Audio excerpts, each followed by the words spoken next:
Alors salut Thiago. Salut. Salut Pascal. Salut Jérémy. On est en direct de Tignes. On vient de finir le dernier stage ski progression de la saison. Donc on est fin avril et on a eu encore des très bonnes conditions avec 4 journées très ensoleillées. Thiago il a des coups de soleil, Pascal aussi.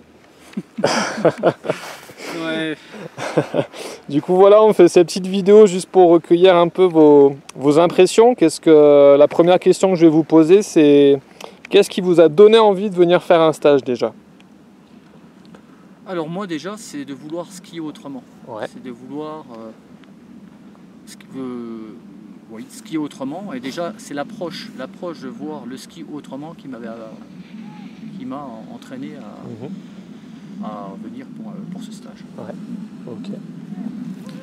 Pour ma part, c'est justement retrouver les sensations que je cherche sur le ski. C'est vraiment avoir plus de vitesse, mais non seulement la vitesse, mais avec la confiance.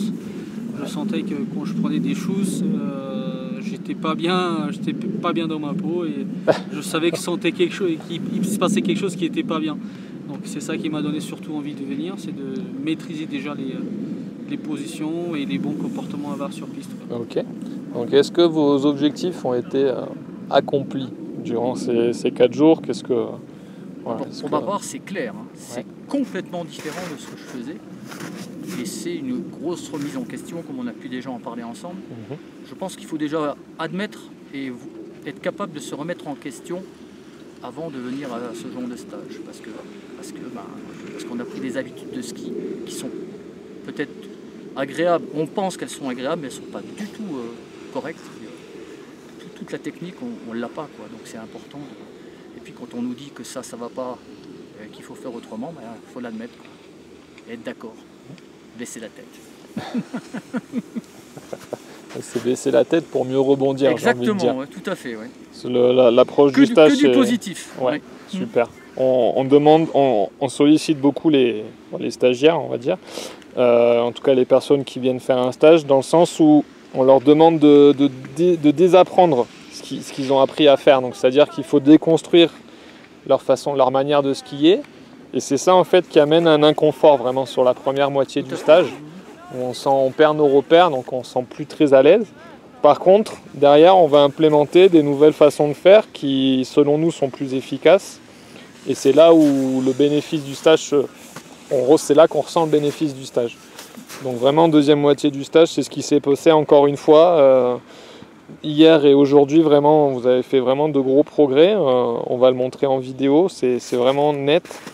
Et donc voilà, moi je vous félicite pour ça, vous avez accepté de remettre en question votre ski et maintenant les résultats sont là, donc ça c'est vraiment bien. Voilà.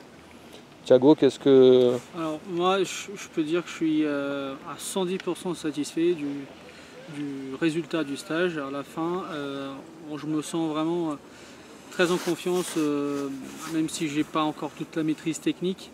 Au moins j'ai la confiance pour dévaler n'importe quelle pente. Peu importe si c'est raid ou pas, j'ai envie d'y aller tout simplement et sans avoir peur. Super. Tu peux nous préciser depuis combien d'années tu fais du ski? Alors ton parcours de skieur, parce qu'il est un peu atypique. Ouais, c'est un peu atypique. Ouais. J'ai fait une semaine il y a 3 ans, et puis après l'année dernière j'en ai fait, il y a 2 ans j'en ai fait encore une semaine. Donc en fait je totalise, allez on va dire 50 jours de ski de toute ma vie. Donc je viens d'un pays où il n'y a pas de neige, donc je n'ai pas pu faire autrement. Donc, pour moi, je pense que c'était un très gros progrès. Super. Ça, je me permets aussi d'insister là-dessus. Il y a beaucoup de gens qui ont des a priori par rapport à leur âge ou le fait qu'ils n'ont pas appris à skier jeune. Ouais, et ça, c'est un truc à enlever. Voilà, il se crée une grosse barrière par rapport à ça. Et petit à petit, les années passent et nous, on voit beaucoup de personnes avec qui on a travaillé, qui ont des parcours un peu atypiques comme le tien, qui ont commencé même plus tard, c'est ton cas? Tout à fait, oui. Pascal, toi, tu as commencé à quel âge? 41 ans. Voilà, tu as commencé à 41 ans. Vous voyez Pascal aujourd'hui skier, on ne pourrait pas s'imaginer qu'il a appris à skier à 41 ans. Donc, voilà, c'est une petite parenthèse que je fais, mais on peut vraiment apprendre à skier quelque part à tout moment. C'est une question. Voilà. Je vais vous poser une question aussi par rapport à ce que j'ai en main là, c'est ma petite caméra. Ouais. Donc, qu'est-ce que vous en pensez du fait d'être filmé et qu'on regarde les vidéos qu'on filme le matin, on se fait un débrief le soir sur l'ordi. Ouais, ça c'est toute une autre approche aussi qui est intéressante, c'est que je m'étais fait filmer une fois par ma copine, par ma femme, et c'est pas la même chose, on n'analyse pas de la même façon, au fait de débriefer en fin de journée et de regarder scène par scène et voir comment sont les pieds, comment il est ta tête, à quel endroit sont tes genoux, si tu es bien fléchi ou pas. Et ça t'emmène vraiment à des réflexions, on monte sur les pistes, tu dis tiens hier j'ai fait ça, ça il ne faut plus le faire, il faut faire autrement. Et à la fin de la journée, de la deuxième journée, tu vois la progression, justement parce que tu as vu la vidéo, tu sais exactement ce qu'il ne faut pas faire. En fait. Voilà, ça c'est très productif. En fait. Très bien. Pascal aussi, ça t'a... Oui, la vidéo justement, avant de venir on a l'impression qu'on sait skier, et puis quand on nous filme, ça aussi, on voit tout à fait les progrès qui nous restent à faire, et puis on voit surtout les gros défauts qui sont amplifiés. Peut-être d'être un peu en arrière, quand on regarde la vidéo, ben on voit qu'on n'est pas juste un peu en arrière, on voit qu'on est assis sur l'arrière des skis. Donc c'est à la fois enrichissant et perturbant. Dans un premier temps perturbant et ensuite enrichissant, mais c'est à faire. Il faut se voir skier, c'est important.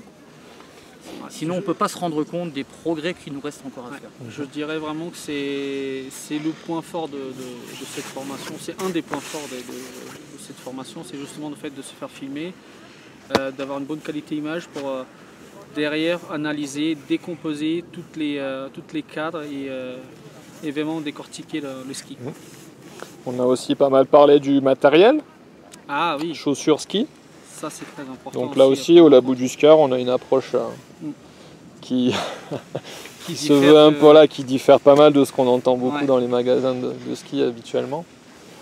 Vous avez un petit truc à dire par rapport à ça? Oui, moi je pense que déjà on aurait dû regarder les vidéos bien avant d'acheter que ce soit des chaussures. Quoique les skis, non, j'ai été quand même conseillé par Morgane. Mais par contre les chaussures c'était trop tard, ça avait déjà été acheté. Et effectivement c'est par rapport au test qu'on a fait, c'est pas vraiment adapté à mes pieds. Donc c'est malheureux, quoi. Mais il faut vraiment c'est important, quoi.